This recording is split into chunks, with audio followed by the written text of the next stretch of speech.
নমস্কার বন্ধুরা, আমি বরুণ হাজির হয়ে গেলাম আরেকবার আরেকটি নতুন একটা ছোট্ট ব্লগ, ছোট্ট একটা পর্ব নিয়ে। তো আমি এখন বাগানে চলে এসেছি। আমার ব্যাকগ্রাউন্ড দেখে বুঝতেই পারছেন, চতুর্দিকে জঙ্গল। সো এই বাগানে আমি এখন চলে এসেছি। আমি বাড়িতে এসে পরপর কয়েকদিন ধরেই পুরো বাড়ি, পুরো বাগান পরিষ্কার করার চেষ্টা করছি। কারণ এক তো সাপের খুব আনাগোনা, উপদ্রব। তার সঙ্গে মানে জঙ্গল হয়ে গেছিলো প্রচুর। যেগুলো দরকারি গাছ সেগুলো রেখে আগাছালাগুলো তুলে ফেলার জন্য পরিষ্কার পরিচ্ছন্ন করছি। আর প্লাস্টিক যত আছে সেগুলো আলাদা রেখে আগুনে দিয়ে দিচ্ছি। তো চলে আসলাম আর একটা পর্ব, আর একটা ব্লগ নিয়ে। তো আমার সঙ্গে থাকুন, দেখতে থাকুন। এখন 12টা 41 বাজে। এই আগে দেখিয়েছি, এইগুলো সব পরিষ্কার করেছি। এই জঙ্গলগুলো এখানে পরিষ্কার করে এই নোংরাগুলো রেখেছি। এখন আজকে ভাবছি যে এই দিকটায় পরিষ্কার করব এই জঙ্গলগুলো। তার কারণ হলো এদিক দিয়ে একটা রাস্তা আছে। তো ওই রাস্তার দিয়ে রাত্রেবেলা লোকজন আসা যাওয়া করে। আর আমাদের ওই বাড়ির ছোট বাচ্চা কাচ্চাগুলো আসা যাওয়া করে। সেটা একটা ভয়ের কারণ, ডেঞ্জার, মানে সাপের জন্য। কারণ কালকে রাত্রেবেলা আমি ওইখানটাতে দেখছি যে একটা সাপ, কালো একদম সরু চকড়া বকড়া সাপ ঘোরাফেরা করছে।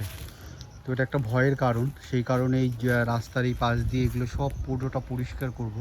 তাছাড়াও পরিষ্কার করে কিছু গাছগাছালি লাগিয়ে দেবো।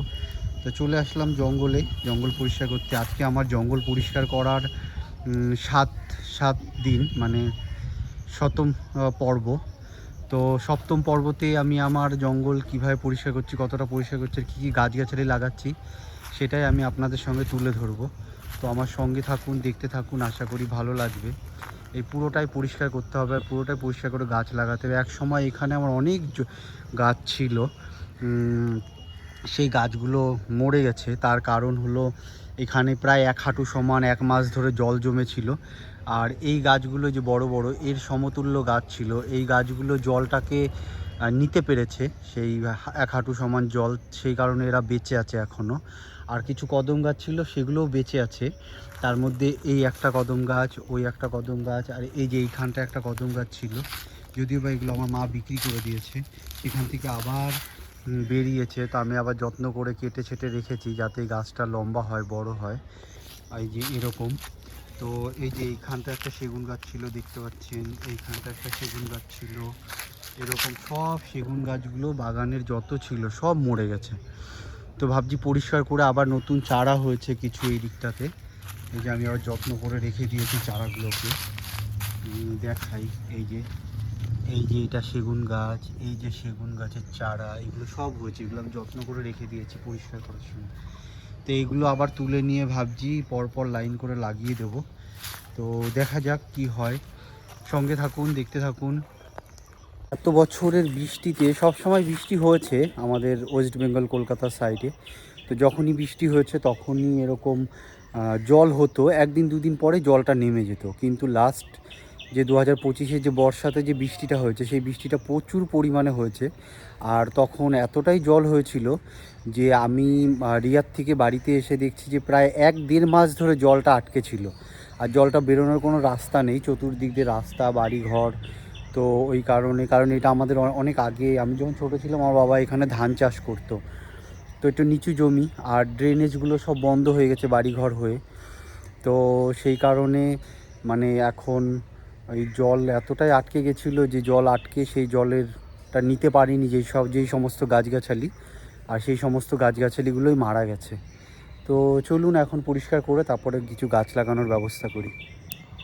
তো চলে আসলাম। তার আগেই ডালটা কেটে দিই, কারণ এই ডালটা যদি কেটে দিই সুন্দর করে বড় হবে কদম গাছটা। আর তার সঙ্গে এই আশেপাশের জঙ্গলগুলো পরিষ্কার করতে হবে আমাকে।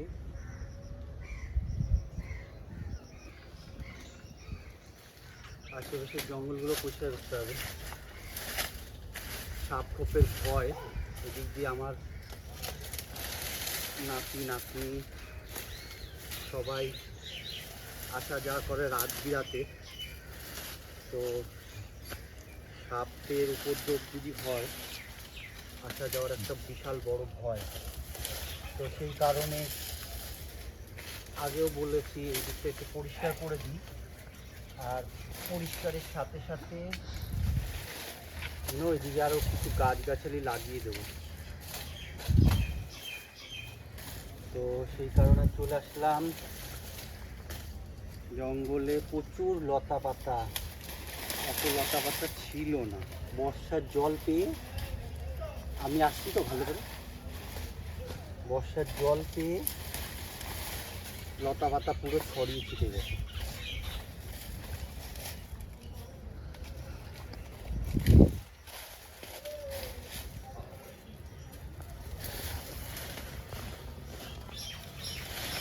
কালকে এখানে একটা কালো কুচকুচে সাপ ঘোরাফেরা করছিল, এটা একটা ভয়ের কারণ। এখানে আবার ডিওয়া গাছ হয়েছে, ডিওয়া গাছটা ভালো করে ছাটিয়ে দিতে হবে।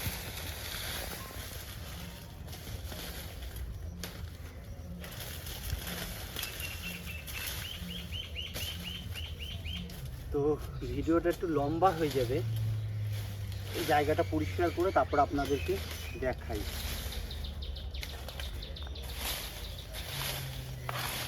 আমার মা ঘেরা দিয়েছিল বোনার তার দিয়ে, সব ভেঙে ভেঙে পড়ে গেছে।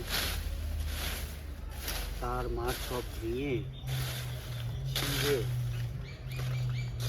একদম পড়ে গেছে। কচু গাছটাও কেটে দিলাম যাতে করে পর আরও ভালোভাবে হয়। এই যে লতাগুলোই মোস্ট ডেঞ্জার। তো এখন 2টো বাজে, আর এখন একটু রেস্ট নিলাম, নিয়ে একটু জল খেলাম, আর হাত পাটা ধুয়ে গামছা দিয়ে একটু ঘামটা মুছলাম, মুছে আবার একটু রেস্ট করছি। সো অনেকটাই পরিষ্কার করে ফেলেছি, একটু ভয় ছিল সাপখোপের, তো পরিষ্কার করে ফেলেছি। করে এখন দেখি বাকিটা করা যায় কি না। গাছ বড় বড় গাছ আছে বলে একটু ছাওয়াতেই করছি এখন। তো এই যে রাস্তার পাশ দিয়ে জঙ্গল ছিল, কেন এতটা পর্যন্ত পরিষ্কার ছিল। কালকে আমি এই বগন গ্লাসগুলো লাগিয়েছি, ডালগুলো কেটে কেটে, সেটার ব্লগটা করতে পারিনি কারণ রানাঘাট গেছিলাম। ওখান থেকে এসে তারপরে এইগুলো করেছি, তো সেই কারণে আর করা হয়নি ব্লগটা। একটু বিকেল হয়ে গেছিলো, অন্ধকার হয়ে গেছিলো, মশা কামড়াচ্ছিল। তো এই দিক দিয়ে পুরোটা পরিষ্কার করে ফেলেছি। এই যে পুরোটা পরিষ্কার করে এখন আর সাপের ভয় থাকবে না। পরিষ্কার করে এত অবধি করেছি। এই জঙ্গলগুলো এই আম গাছের গোড়ায় দিয়েছি যাতে ডিকম্পোজ হয়ে এখানে সার তৈরি হয়। আর বাকিটা এখানে জড়ো করেছি, ভাবছি একটু শুকোলে, যদি বা বর্ষাকাল একটু যদি শুকোয় তাহলে আর কি এখানটায় একটু পেট্রোল বা কেরোসিন ঢেলে আগুন ধরিয়ে দেবো, তাহলে এটাও একটু পুড়ে ছাই হয়ে সার হয়ে যাবে। এখন এই দিকটা পরিষ্কার করতে হবে, আর এইখানে কিছুটা জড়ো করেছি। আর এই দিকটা আগে করা দরকার, এই রাস্তাটা পুরোটা করা দরকার, কারণ এইখানটা একটু ভয়ের কারণ যদি সাপ খোপ থাকে বা আসা যাওয়া। তো চলুন বাকি পেছনেরটুকুনি পরিষ্কার করি। আর এই দিকটা তো পরিষ্কার হয়েই গেছে, আমি দেখালাম। এখন হচ্ছে এই পাশটা পুরো পরিষ্কার করতে হবে। সো আবারও কাজ করতে করতে একটু রেস্ট নিলাম, হাত মুখ ধুয়ে গামছা দিয়ে ঘামটা মুছে একটু গাছের পাকা আম খেয়ে নিলাম। গাছের পাকা আম খেয়ে আবার একটু রেস্ট নিয়ে আপনাদের দেখায় কত দূর আমার কাজ আগালো। তো লাস্ট দেখিয়েছিলাম এই এত অবধি আমি করেছি। আবার এইখান থেকে এই পুরোটা করে ফেললাম। এখানে এই কদম গাছের কদম ফুল হয়েছে, আর এই কদম গাছের এই ডালটা এখানে বেশি এক্সট্রা ডাল ছিল গোড়াতে, এই ডালটা কেটে দিয়েছি। আর এখানে প্রচুর নোংরা ওরা আমার জমিতে নোংরা ফেলে। এই যে প্লাস্টিকের মধ্যে সমস্ত, আমার সব কিছু পছন্দ, প্লাস্টিক পছন্দ না, কারণ অল্পবিদ্যা ভয়ঙ্করী। তো যারা জানে না যে প্লাস্টিক কতটা ক্ষতিকারক, মাটিটাকে একদম নষ্ট করে দেয়। এত অবধি এসে পৌঁছালাম, আর এইটুকানি পরিষ্কার করতে হবে, তাহলে রাস্তা পর্যন্ত পুরো হয়ে যাবে। ওরা এতটাই ভয়ঙ্কর যে কি বলবো, প্লাস্টিক পুরো মাটিটাকে নষ্ট করে দেয়। ওরা এখানে ঘুঁটো মেরেছে, ঘুঁটো নেড়েছে এখানে। এইদিকে আমার গাছ ছিল ভর্তি, তো গাছগুলো সব নষ্ট হয়ে গেছে। গাছগুলোকে আবার লাগাতে হবে, তো এইটুকুনি পরিষ্কার করতে হবে। তো যেটা বলছিলাম, প্লাস্টিক এতটাই ক্ষতিকারক যে প্লাস্টিক পুরো মাটিটাকে নষ্ট করে দেয়। প্লাস্টিক কয়েক বছর যায় তাও কিচ্ছুই হয় না প্লাস্টিকের, এরকম। তো সেই কারণে আমি প্লাস্টিকগুলো এক জায়গায় জড়ো করে রেখেছি, একটু শুকোলে পেট্রোল ঢেলে আগুন ধরিয়ে দেবো। কিছুটা প্লাস্টিক এখানে জড়ো করে রেখেছি, আগুন দিয়ে ধরিয়ে দিতে হবে, কারণ এগুলো কোনো দিন নষ্ট হয় না।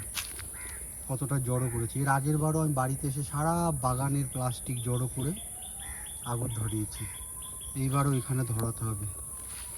তো এই যে বাগানের আগাছালা যত গাছ সব তুলে ফেলে দেব, রাখবো না একটাও। সো এখন 3:49 বাজে, 3:49 হয়েছে সময়। আর করবো না ভাবছি, তার কারণ হলো বেলা চলে যাচ্ছে, গিয়ে স্নান করে খেয়ে দিয়ে একটু রেস্ট নেব। গরম, পুরো গেঞ্জিটা ভিজে গেছে। এই গেঞ্জিটা একটু ছেঁড়াবেড়া পুরনো, তো এটা পরেই কাজগুলো করে নিই। আদারওয়াইজ কচু গাছের আমার একটা ভালো প্যান্ট কচুর কষ লেগে নষ্ট হয়ে গেছে, তো সেই কারণে এখন ভাবছি আর করবো না। তো দেখাই কতটুকু কী হলো। এই যে এখান থেকে শুরু করেছিলাম, সবটাই হয়ে গেছে। এই কচু গাছগুলো একদম রাস্তার পাশে ছিল, মানকচু, এগুলো তুলে ফেলেছি, এগুলো আবার লাগাবো এখনই। আর এই পুরোটা হয়ে গেছে। আজকে আর ঝাড় দিলাম না, অন্য একদিন ঝাড় দেব, দিয়ে সব জড়ো করবো এক জায়গায়। আর এই যে জঙ্গল সব এখানে জড়ো করেছি, এখানে অনেক জঙ্গল ছিল, তো এই পুরোটা করে ফেলেছি। পুরোটা হয়ে গেছে, অন্য একদিন ঝাড় দেব। এখন পুরোটা হয়ে গেল, এখন কিছু গাছ লাগাবো, যেগুলো তুলে ফেলেছি আর যেগুলো দরকারি সেগুলো গাছগুলো লাগাবো এখন এই সাইড দিয়ে লাইন করে।